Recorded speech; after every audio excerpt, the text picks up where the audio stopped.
Corona मजन हरोना वो पैसा कमाहूँ मैं के घुमाहूँ ता मिलिया बे भैया भौजी संगी दाई दादा संगी संगी संगवारी संग मिलिया बे।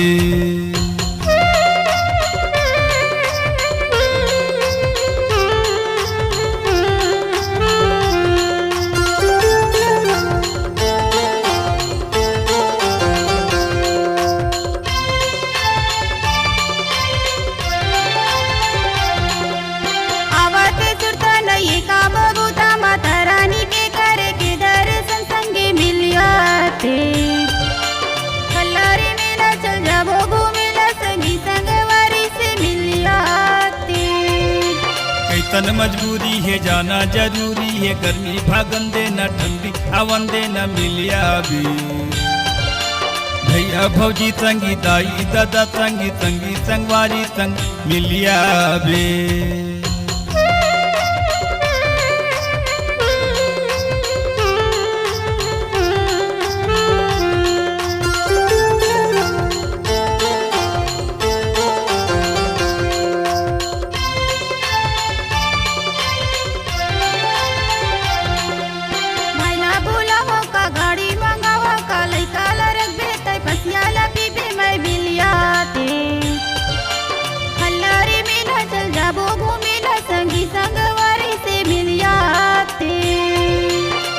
इन्हें पैसा झन हो वो खैता ताते ततुर के करे अभी तेवा फिर मिल अभी भैया भौजी संगी दाई दादा संगी संगी संगवारी संग मिलिया बे।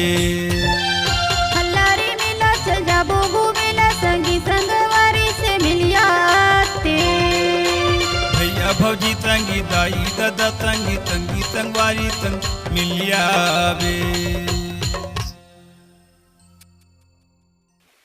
नमस्कार, कृष्णांजलि स्टूडियो विश्रामपुर आप सबका हार्दिक अभिनंदन करती है।